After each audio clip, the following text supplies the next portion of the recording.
الحمد لله رب العالمين والصلاة والسلام على رسول الله صلى الله عليه وسلم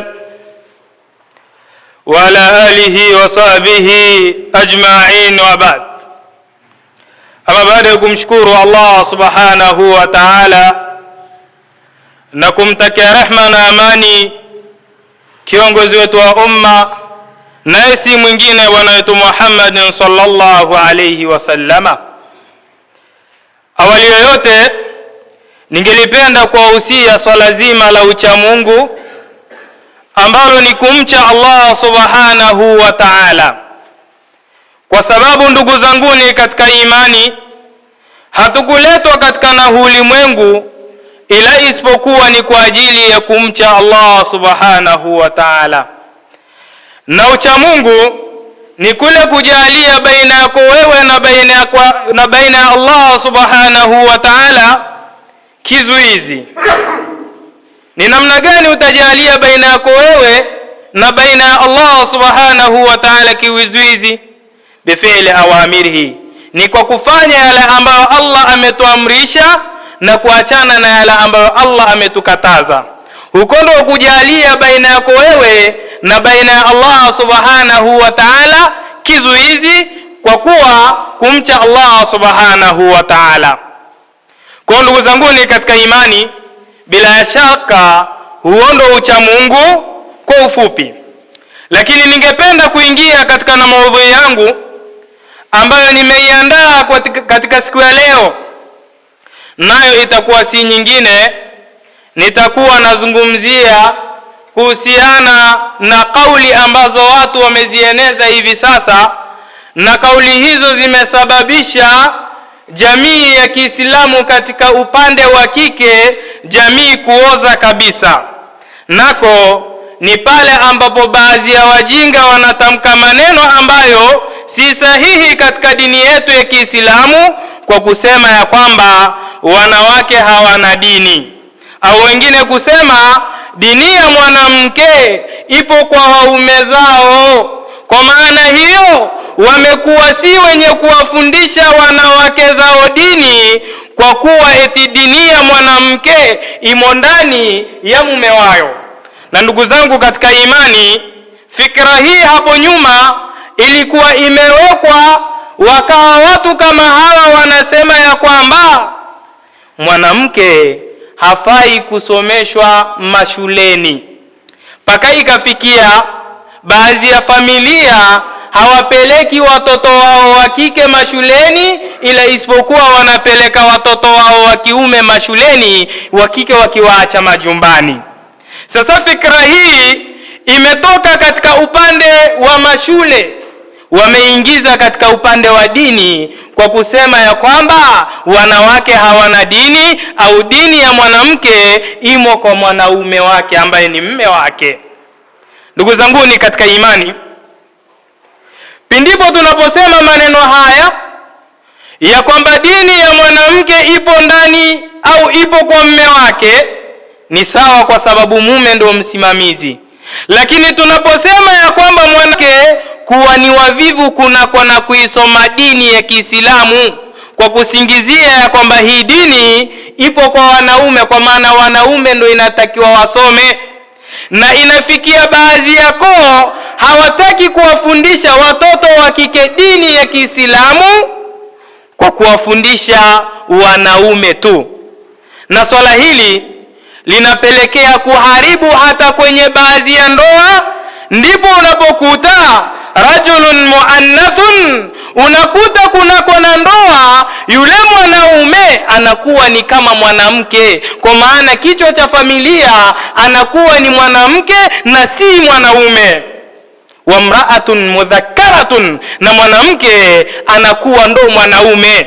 Kwa nini? Kwa sababu binti huyu hakufundishwa misingi ya dini, hakufundishwa ni namna gani ya kuishi na mume wake, hakufundishwa ni toa gani ambayo inatakiwa amtii mume wake, hakufundishwa ya kwamba yeye yuko chini ya mume wake. kwa ajili ya fikra potofu ya kwamba hii dini ni ya wanaume na wanawake hawana dini na dini yao ipo kwa waume zao. Ndugu yangu katika imani, swali kwa mwenye akili, wale ambao wanakuja kuoa katika familia, sisi hatuwajui kama wamesoma au hawajasoma. Inapotokea mtu akaja kuoa katika na familia ambayo familia ile walikuwa na itikadi ya kwamba mwanaume dini yake au mwanamke dini yake ipo kwa mme, alafu akaja mtu ambaye hakusoma dini, hiyo familia ambayo itazalikana hapo itakuwa ni familia ya kidini? Ndugu zangu ni katika imani, inna zama bi anna imra'ata la nasiba laha min al-ilmi ash-shar'i, hakika kuzani ya kwamba mwanamke hana fungu katika elimu ya kisheria, au annaha naqisatun ahliyatin fi fahmi dini, au ya kwamba mwanamke ana mapungufu kunako na kufahamu dini ya Kiislamu, huwa iftira'un adhimun, huo ni uzushi ambao ni uzushi mkubwa, yadhrib bijudhurihi fi amaqil jahili, ambao uzushi huo unaenezwa na baadhi ya wajinga. Bihakikati hadhihi dini, ndugu zangu ni katika imani, uhakika wa dini hii ya Kiislamu, innal islama, hakika dini ya Kiislamu, lam yaj'al talabul ilm, lam yaj'al talabal ilmi, haukujalia swala zima la kuitafuta dini ya Kiislamu, haukujalia swala zima la kuitafuta elimu ya Kiislamu hikran ala rijali, kuwa ni mahasusi au kuwa ni wanaume tu ndio wanatakiwa kuitafuta hiyo dini ya Kiislamu, bal ja'alahu faridatan ta'budiyatan tastawi fiha al-aqdam, bali hii dini ya Kiislamu umejalia ya kwamba kuisoma dini ya Kiislamu ni lazima baina rijali wan nisa, baina ya wanaume kwa wanawake. Kwa ndugu zangu katika imani, inapotokea katika familia watu hawasomeshi mabinti zao wa Kiislamu, kwanza tutambue katika familia hiyo mabinti wa Kiislamu watakuwa hawana kinga ambayo ni madhubuti. Kwa nini? Kwa sababu Waislamu hivi sasa kuna baadhi ya koo au kuna baadhi ya familia wao wanaona ya kwamba kumfungia mtoto wake wa kike ndani huko ni kumlinda, lakini amesahau ya kwamba hapo ndani alipomfungia kunayo TV. Hapo ndani alipomfungia amesahau ya kwamba amemnunulia simu kubwa ambayo yuko live muda wote mtandaoni. Hapo ndani alipomfungia amesahau kwamba kila kitu ambacho kinaendelea katika jamii yeye anakiona kutokana na simu yake ya kiganjani. Sasa Muislamu binti kama huyo ambaye amelelewa misingi kama hiyo, siku akipata fursa ya kutoka nje na akakutana na wale ambao alikuwa akifanya nao mawasiliano kunako na simu yake, huyo binti hatosema mimi namuogopa Allah. Huyo binti maneno ambayo yeye atasema jamani, tufanye chapchapu, mzee wangu ni mkali, diwai nyumbani. Lakini yule binti ambaye amelindwa kwa misingi ya Kiislamu, yule binti ambaye amefundishwa tauhidi, akajua ya kwamba tauhid huwa ifradullah bil ibada, nako ni kumpekesha Allah kwa kufanya ibada, akajua ya kwamba kuna Mwenyezi Mungu popote anapokuwepo basi Allah subhanahu wa ta'ala anamuona, huyo atasema inni akhafu Allah, mimi namuogopa Allah subhanahu wa ta'ala. Kwa ndugu zanguni katika imani, kunako na kutokuwafundisha watoto wa kike dini ya Kiislamu, na kunako na kutokuwafundisha wake zenu dini ya Kiislamu, swala hilo linaporomoa misingi yao ya kitabia na kiakhlaki vile vile, kwa sababu mtoto wa kike kama hajaisoma dini ya Kiislamu hawezi kutambua ya kwamba kuvaa suruali ni haramu katika na dini ya Kiislamu. Kama mke wako hujamfundisha dini ya Kiislamu, kama hajajua misingi ya Kiislamu, hawezi kuona ya kwamba kumtuma mtoto wake dukani wa miaka 11, 12 akiwa amejifunga kanga tupu, hawezi kuona hilo ni tatizo, kwa sababu yeye hana ufahamu wa hilo. Ndugu zanguni katika imani, hii dini ya Kiislamu ni ya wote, baina ya wanaume na wanawake, na kuisoma vile lazima tuwahimize wake au watoto wetu wa kike waweze kuisoma hii dini ya Kiislamu ili waweze kupata ulinzi ambao ni bora, ili kuonyesha kwamba hii dini ya Kiislamu ni ya wote, wanaume kwa wanawake. Nitataja mambo mawili ambayo yanaonyesha kwamba Uislamu haujamwacha mwanamke katika hali yoyote kunako na dini yetu hii ya Kiislamu. Laqad jaa al-khitabu al-Qur'ani amman wa shamilan. Kwanza Qur'ani imekuja kwa wote na kwa kuenea baina ya wanadamu wote, pale aliposema Allah subhanahu wa ta'ala, man amila salihan min dhakarin au untha wa huwa mu'minun falanuhyiyannahu hayatan tayyiba. Yule ambaye atafanya mambo mema, haijalishi awe ni wa kiume, haijalishi awe ni wa kike, basi Allah subhanahu wa ta'ala anasema huyo sisi tutamfufua akiwa na maisha ambayo ni mazuri. Kama hii dini ya Kiislamu, au laiti kama hii hoja ambayo hivi sasa inaenezwa na wajinga ya kwamba mwanamke hana dini na wengine kutokuwapeleka wake zao na watoto wao wa kike kusoma dini ya Kiislamu, ingelikuwa ni kweli kwa wanawake kweli hawana dini, basi Allah asingesema yule ambaye anafanya mema katika wanaume na wanawake tutamfufua sisi ingali akiwa na maisha ambayo ni mazuri. Allah asingeweka wanawake hapo. Wa kama yarfa'u Allahu ar-rajula bil ilmi, na vile kama vile Allah anavyomnyanyua mwanaume kwa elimu ambayo yeye ameisoma, elimu ya kisheria, fa innahu yarfa'u an-nisaa aidan, vile mwanamke anamnyanyua daraja vile liqaulihi ta'ala, kwa kauli yake Allah subhanahu wa ta'ala, ambayo Allah subhanahu wa ta'ala anasema yarfa'illahu alladhina amanu minkum, Allah anawanyanyua wale ambao wameamini, walladhina utul ilma darajat, na wale ambao wamepewa elimu Allah anawanyanyua daraja vile. Ndugu zangu katika imani, hadhihi nusus la tufarriqu baina aljinsi wal akhar, hizi dalili ambazo nimezitoa hazibagui baina ya mwanaume na mwanamke, bali zimewekwa kwa pamoja. Haijalishi ni mwanamke amefanya mema, atafufuliwa akiwa na maisha mazuri. Haijalishi ni mwanaume amefanya mema, atafufuliwa akiwa na maisha ambayo ni mazuri. Sasa iweje leo tuweze kutamka maneno ya kwamba mwanamke hana dini, wakati katika dini yetu ya Kiislamu haijamwacha mwanamke nyuma, malipo yake ni sawa na mwanaume pindipo anapofanya matendo ambayo ni mazuri.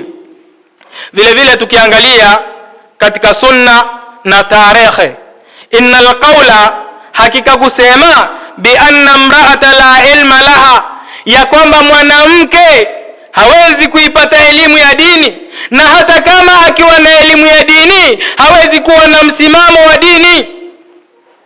Maneno kama haya yastabim ma'an nususi an-nabawiyati, yanapingana pamoja na dalili ambazo zipo, tena dalili hizo zikiwa ni sahihi kabisa. Fakad qala an-nabiy sallallahu alayhi wasallama, hakika amesema mtume sala na salamu zimwendee, talabul ilmi, kuitafuta elimu ya kisheria, faridhatun ala kulli muslimin, ni fardhi kwa kila muislamu. Wa kalimatu, na hili neno muslimin, hili neno muislamu hapa, lughatan, kwa lughatan kilugha, wa shar'an, na kisheria, tashmalu jinsaini, hili neno linalenga jinsia mbili ambayo ni mwanaume kwa mwanamke. Kwa maana kuitafuta elimu ni lazima kwa mwanaume na kuitafuta elimu vile ni lazima kwa mwanamke. Bal inna nisaa sahabati, bali hakika wanawake wa kiswahaba, kunna yakhrisuna ala taallum, walikuwa wakiwa na pupa kunako na kujifundisha hii dini ya Kiislamu, hatta talabana an-nabiy sallallahu alayhi wasallama, paka wakamtaka mtume sallallahu alayhi wasallama bitakhasis lahunna liyataallamna minhu, kwa kuwawekea muda wao maalumu ili waweze kujifundisha dini ya Kiislamu. Lakini Wako wapi hao wanawake hivi sasa ambao wanatamani kuifahamu dini ya Kiislamu? Wanawake hivi sasa, ndugu zanguni katika imani, wamekuwa na pupa na dunia kuliko kuwa na pupa na kutambua hukumu zao za kisheria zinaendaje. Ndugu zanguni katika imani, wa tarikhu yashhud, tarehe, historia inashuhudilia bi anna nisfu tashrii' al-islami, ya kwamba nusu ya sheria ya Kiislamu, hasatan fi ahkami al-usrati, hasa katika hukumu za familia, wale ibadati na hukumu za kadnukila ilaina, hizo zimenukuliwa kwetu, ibra ummahatil mu'minina, hizo sisi tumezipata kupitia wamama wa kiumini ambao walikuwa ni wake za maswahaba, ambao walikuwa ni wake wa Mtume sallallahu alayhi wasallama. Fasayidatu Aisha radhiyallahu anha, tumwangalie Aisha raza Allah zimwendee. Aisha huyu Waislamu alikuwa ni mwanamke, lakini sasa alikuwa Aisha marjian ilmiyan likibari sahabati, alikuwa huyu Aisha ni marajih ya kielimu kwa wakubwa katika maswahaba. Kwa maana maswahaba walipokuwa wakipatwa mushkeli wowote katika na dini ya Kiislamu, walikuwa wanaenda kumuuliza Aisha, sisi tumekwama sehemu fulani, jambo hili kidini likoje? Jambo hili kidini ya Kiislamu limekaaje? Na wakawa maswahaba tusalu fil halali wal harami, wanamuuliza Aisha kuhusiana na mambo ya halali na mambo ya haramu. Aisha alikuwa ni mwanamke wa Islamu, na tarehe wa Islamu inashuhudilia ya kwamba nusu ya dini ya Kiislamu imekuja kwa mama zetu hawa wanawake. Sasa iweje leo watu waseme ya kwamba wanawake hawana dini? Iweje leo watu waanzishe maneno kama haya na washindwe kuwafundisha wanawake dini ya Kiislamu kwa kupitia maneno kama haya ya kijinga? Wayashhadu, na tarehe inashuhudilia kwa huyu mama Aisha bi annaha min afqahi nasi, ya kwamba huyu alikuwa ni katika wajuzi wa watu kuna elimu. Alikuwa ni nani? Alikuwa ni mwanamke. Ndugu zangu ni katika imani, hii dini ya Kiislamu haijaweka wanawake nyuma.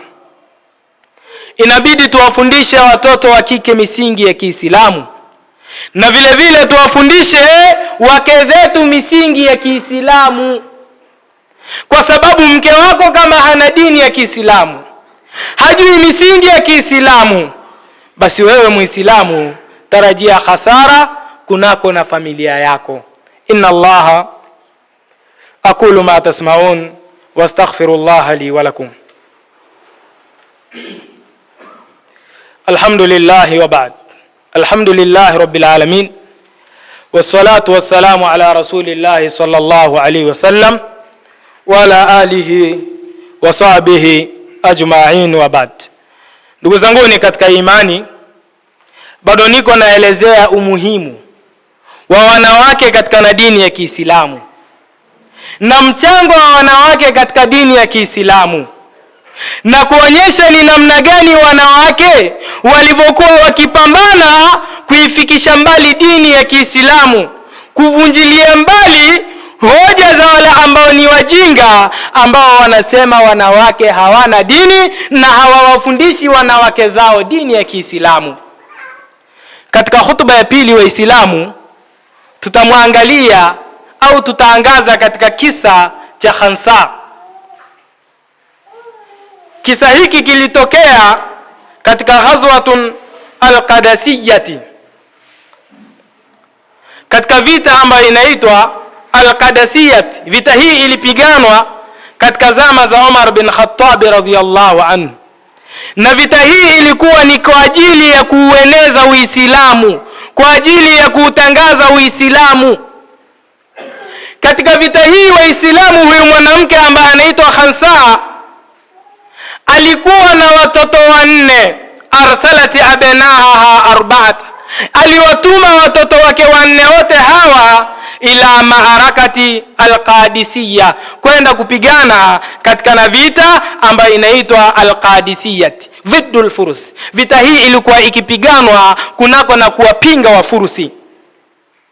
Lakini mama huyu Khansa, kabla ya kuwaruhusu watoto wake kwenda kupigana kunako na hiyo vita, aliwaita watoto wake na kuwapa osia ufuatao. Akawaambia maneno haya: ya baniya innakum aslamtum ta'iina wa hajartum mukhtarina wallahi alladhi la ilaha illa huwa innakum labanu rajulin wahidin kama annakum banu imra'atin wahidatin fa idha ra'aytum al-harba kad shammarat an saqiha uthbutu fil qitali udhribu al-qadata litanalu al-ghanimata wa sharafa ash-shahadati fil janna. Aliwaambia, ya baniya, watoto wangu, mnaenda kunako na vita ambao ni kuwapinga Wafursi. Basi mimi na maneno haya kwenu nyinyi, innakum aslamtum ta'iina, hakika nyinyi mmesilimu kwa khiari yenu, wa hajartum mukhtarina, na mmehama mmefanya hijra vile vile kwa khiari yenu. Wallahi alladhi la ilaha illa huwa, na hapa kwa Mola ambaye hapana mola asiyokuwa yeye, innakum labanu rajulin wahidin, hakika nyinyi ni watoto wa baba mmoja, kama annakum banu imra'atin wahidatin, kama mlivyokuwa nyinyi ni watoto wa mama mmoja. Lakini na jambo la kuambia, huko mnapoenda kupigana na Wafurusi, fa idha ra'aytumul harba, mtakapoona vita, kad shammarat ansaqiha, vita sasa vishapamba moto, vita vishakuwa ni vikali, wanangu msije mkarejea nyuma, wanangu msije mkarudi nyuma. Uthbutu fil qitali, nendeni kunako na mapigano, zameni ndani kunako na mapigano. Udhrubul qadata, wapigeni wale viongozi wa Mafursi, litanalu al-ghanimata wa sharafa ash-shahadati fil janna, ili muweze kupata nyinyi sharaf, ili muweze kupata nyinyi utukufu wa kwamba nyinyi ni mashahidi kunako na pepo ya Allah subhanahu wa ta'ala.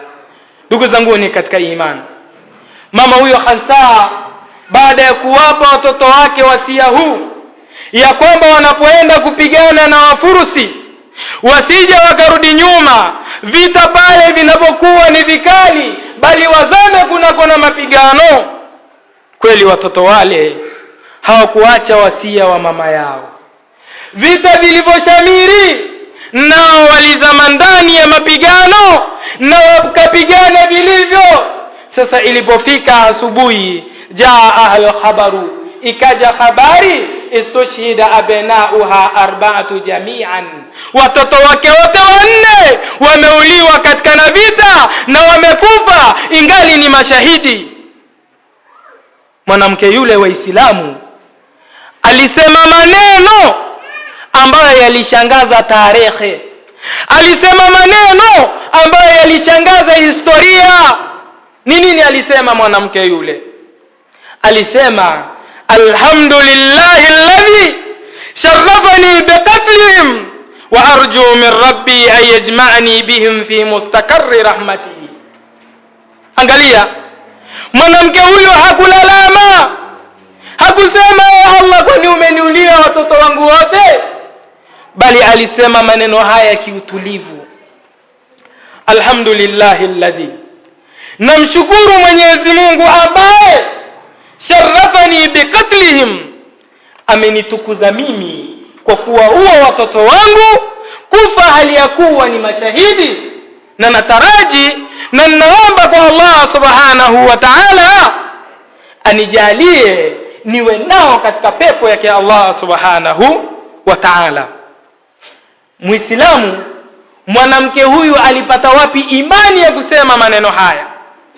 Alikuwa na utambuzi wa dini ya Allah, alikuwa anafahamu umuhimu wa kuipigania dini ya Allah, alikuwa anafahamu misingi ya dini ya sheria ya Kiislamu na ndio maana hakutetereka. Leo inatokea wajinga wanasema wanawake hawana dini. Leo inatokea wajinga hawataki kuwafundisha wanawake dini ya Kiislamu. Wallahi Waislamu katika watu ambao wameunyanyua Uislamu huu pia ni wanawake. Na tutambue ya kwamba Muislamu wa kike anapoingiwa na imani ya Kiislamu ya dini yake, wallahi huwa anakuwa ni mwingi wa kujitolea sana, na wallahi hauwezi ukamtoa huko. Lakini hivi sasa familia zimeoza, hawataki kuwafundisha watoto wa kike dini. Wanaume nao wamerudi nyuma, wake zao hawataki kuwafundisha dini. Waislamu, angalia wakubwa katika wanachuoni ambao wanategemewa katika misingi ya Kiislamu. Tukianza na mmoja ambaye akiitwa Muhammad bin Ismaila bin Ibrahima al-Bukhari rahimahullahu. Huyu bwana rabbatuhu ummuhu. Ahmad bin Muhammad bin Hanbali al-Shaybani rahimahullahu rabbatuhu ummuhu.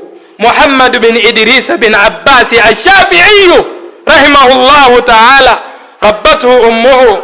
Ahmad bin Ali bin Muhammad bin Hajar al-Asqalani rahimahullah rabbatuhu ummuhu. Taqiyuddin Ahmad bin Abdul Halim bin Abdi Salami bin Taymiyah al-Harrani rahimahullah. Wa kanat ummuhu tusamma Taymiyah wa kanat wa'idhatan fanusiba ilaiha wa urifa biha. Hawa miamba ambao nimewataja Waislamu, nikianza na mwamba wa kwanza huyu ambaye ni Imamu al-Bukhari, ambaye vitabu vyake vinategemewa kunako na kuangalia hadithi sahihi. Bukhari huyu Waislamu alilelewa na mamaye, tena alipata upofu. Mama yake akawa anamuombea dua kwa Allah subhanahu wa ta'ala. Mama yake akawa anamuombea dua ya kwamba Allah ayarejeshe macho yake, na kweli Allah subhanahu wa ta'ala akamponya macho yake. Sasa Muislamu, pigia mfano. Mke wako hujamfundisha chochote katika dini, hapo ulipo ukatangulia kwa Allah subhanahu wa ta'ala, watoto wako unawaacha kwenye hali gani? Ingali mke wako hana dini na wewe umeshika fikra ya kwamba dini ya mwanamke ipo kwa waume zao na haujafundisha mabinti zako dini. Alafu mtoto wako akapatwa na janga, kama si mke wako kuhangaika katika kila mlango wa mganga na kila mlango wa mpiga ramli ili amuangalizie ni nini tatizo. Lakini angalia chimbuko la Imamu Bukhari. Mama yake hata alipopatwa na upofu, mama yake alimwombea dua thabiti na macho yake yakarudi. Muangalie mwamba mwingine ambaye anaitwa Ahmad bin Muhammad bin Hanbali al-Shaybani rahimahullah. Bwana huyu ni moja katika wanaochuoni wakubwa na wenye kutegemewa katika dini ya Kiislamu. Mwamba huyu pindipo alipokuwa mtoto, mama yake alikuwa akimwamsha kila alfajiri, akimwandalia maji ya udhu, akimwandalia nguo zake. Kisha baada ya hapo Waislamu alikuwa anampeleka wapi? Alikuwa anampeleka katika misikiti ambao mashekhe wanafundisha, ili akasikilize darasa, ili akasikilize maneno ya Allah subhanahu wa ta'ala. Lakini Waislamu, faida yake amekuwa ni moja katika wanaochuoni ambao ni wakubwa. Imamu ambao sisi sote tunamjua, Sudais. Waislamu nyote ni mashahidi. Nani alianza kumuhifadhisha Qur'ani? Ni mama yake. Basi hapa tunapata neno la kusema fal ummu hiya almadrasatun. Mama ndo madrasa ya kwanza wa murabbiyatun liljil, na ndo mlezi wa familia. Sasa swali kwenu, fa kaifa li ummi jahilatin, vipi kwa mama mjinga ambaye yeye katika familia yake wazee wake walisema dini ya mwanamke ipo kwa mikononi mwa mume wake. Au mwanamke hana dini, wakawa si wenye kuwafundisha watoto wao wa kike dini, na akaolewa mama huyu akawa ni mjinga, hatambui dini ya Kiislamu, na mmeo akawa vile vile ni mjinga kwa kutokumfundisha dini ya Kiislamu. Fakaifa li ummi jahilatin, vipi kwa mama kama huyu mjinga, bi ahkami diniha, kwa hukumu za dini yake, antunshia faqihan, aweze kuzalisha kizazi ambacho ni chenye ufahamu wa dini na kizazi ambacho ni chenye akili. Inawezekana ni kwa sababu inna faqida shay'in la yutihi, yule mwenye kukosa kitu hawezi kutoa. Kama mtu hana adabu hawezi kuzungumzia adabu. Kama mtu hana fedha hawezi kutoa fedha. Na huyu ana elimu, hakufundishwa elimu huyu ya dini ya Kiislamu. Baba yake alikuwa ni mzembe kwa kusema dini yake ipo kwa mume wake, na mume naye akawa ni mzembe, hajamfundisha mke wake dini. Muislamu, unatarajiaje kupata kizazi ambacho ni kizuri kwa namna hiyo? Ndugu zangu katika imani, tuweze kufahamu ya kwamba hawa wanawake ambao tunasema hawana dini, hawa ndio source, hawa ndio maswani'u rijali, hawa ndio viwanda vya kutoa wanaume wa kweli wenye ufahamu na wenye akili timamu. Hawa wanawake hawa ambao hatuwafundishi dini ya Kiislamu, ambao tunawaangalia kama nyanya mbichi ambayo inasubiriwa mpaka hivi ndo matumizi yake, hawa wanawake ndo viwanda vya kupata watoto ambao ni wazuri, na ndo viwanda vya kupata wasomi, na ndo viwanda vya kupata wanaume wa kweli. Kwa sababu idha suluha almar'ati, mwanamke anapokuwa amekaa vizuri, ana elimu ya sheria, mwanamke anapokaa vizuri, ana utambuzi wa dini ya Kiislamu, mujtama utasalimika, mujtama utasalimika, na familia na watoto watakuwa katika hali ambayo ni salama. Waislamu, hala ni masikitiko na maajabu makubwa pale unapomsikia mtu anasema mwanamke hana dini alafu ukaacha kumkemea. Waislamu, dini hii ya Kiislamu imekuja kwa sisi sote. Tuwafundishe wake zetu dini ya Kiislamu, tuwafundishe watoto wetu wa kike dini ya Kiislamu, ili tuweze kupata kizazi ambacho ni salama, ili tuweze kupata kizazi ambacho ni chenye akili. Wallahi, leo hii utakuta mama anakaa na watoto wa kike, watoto wale wana miaka 12 mpaka kuendelea, lakini anakaachia kabinti kale kanakaa na singilendi nje na wala hajali. Anakaachia kabinti kake kamesuka misuko ambayo ni alama za watu wa motoni na wala hajali. Sasa hatajalije wakati hajasoma dini?